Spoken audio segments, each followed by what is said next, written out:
मेरे किसान भाई यहाँ बैठे हैं, पेट्रोल डीजल के दाम क्या है आजकल?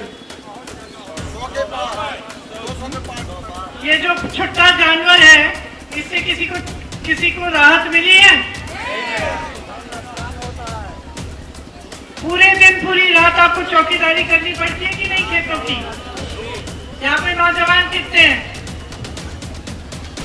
मैं ये सवाल पूछती हूँ, सारे जो नौजवान नहीं है हाथ उठाते, जो नौजवान हाथ उठाओ। आप में से कितनों को पिछले 5 सालों में नौकरी मिली सरकार से? नहीं मिली? तो परिस्थितियां क्या हैं आज उत्तर प्रदेश में? क्या परिस्थितियां, ये समझ लीजिए। उत्तर प्रदेश वो प्रदेश है जिसमें सबसे ज्यादा नौजवान है पूरे देश में, ठीक है? बहुत हुनर है इस प्रदेश में। आज की बात ये नहीं है कि आज का नौजवान पढ़ा लिखा नहीं है।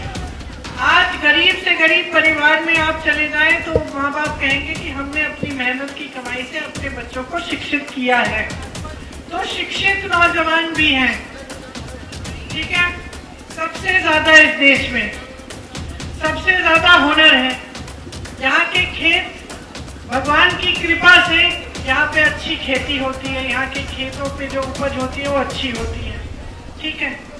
तो सब कुछ है इस प्रदेश में, लेकिन घर घर जाओ तो जनता परेशान है। चाहे छोटे दुकानदार हो, चाहे छोटे व्यापारी हो, चाहे किसान हो, चाहे नौजवान हो, चाहे महिला हो, दलित हो, कोई भी हो, सब पूरी तरह से परेशान है, सब त्रस्त है। किसी को ये नहीं पता कि अगले दिन कहाँ से रोजी रोटी हम कमा पाएंगे। मैं ऐसे लोगों से मिली हूँ जिन्होंने मुझे बताया कि अगर हम एक दिन की दिहाड़ी हमें हमारे घर नहीं आए, हम बीमार पड़ जाए, एक दिन का काम नहीं करें, तो एक न एक हमारे परिवार का सदस्य भूखा रहेगा। उस दिन के लिए उसको खाना नहीं मिलेगा। महंगाई इतनी बढ़ चुकी है कि सरसों के तेल के लिए आपको 240 रुपए देने पड़ रहे हैं और दिहाड़ी आपकी 200 रुपए है। तो एक पूरी दिहाड़ी भी काफी नहीं है एक बोतल तेल खरीदने के लिए। तो ये आपकी सच्चाई है। और सच्चाई ये है कि जब जब चुनाव आता है तो जितने भी राजनीतिक दल के नेता हैं आपके सामने आते हैं, कौन सी बातें करते हैं? धर्म की बात करेंगे, जाति की बात करेंगे, कोई पाकिस्तान की बात करेगा, कोई आतंकवादियों की बात करेगा, कोई बात करेगा कि बुलडोजर चलाया जाएगा, कोई कहेगा कि हम गर्मी निकाल देंगे, कोई कह रहा है हम चर्बी निकाल देंगे। ये बातें हो रही हैं। अब सोचिए, अब हंस रहे हैं, हंसी की बात भी है, लेकिन ये एक ऐसी बात है जो बहुत गंभीर बात है कि समस्याएं बढ़ती चली जा रही है। किसान गरीब बनता चला जा रहा है। जितने लोगों को कांग्रेस पार्टी ने अपनी मेहनत से गरीबी रेखा से उठाया, उससे ज्यादा लोगों को भाजपा की सरकार नीचे ले आई है उसी रेखा से। बहुत गंभीर बात यह है कि गरीबी बढ़ रही है, परेशानियां बढ़ रही हैं और बातें आपके सामने ये हो रही है।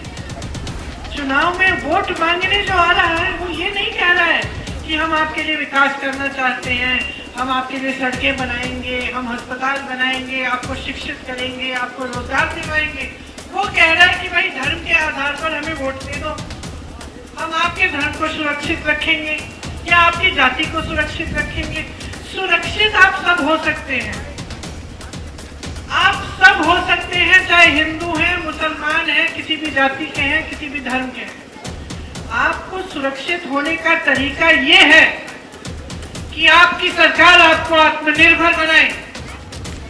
सुरक्षित बनाने का तरीका ये है कि आपको रोजगार मिले।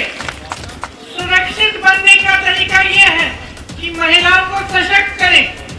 सुरक्षित बनने का तरीका ये है कि हमारे किसान भाई कमा पाए, अपने बच्चों का भविष्य बना पाए। ये है सुरक्षा। असली सुरक्षा ये है, इनकी बातों में मत फंसिए। ये सारी बातें जितने भी कर रहे हैं सिर्फ अपने लिए कर रहे हैं।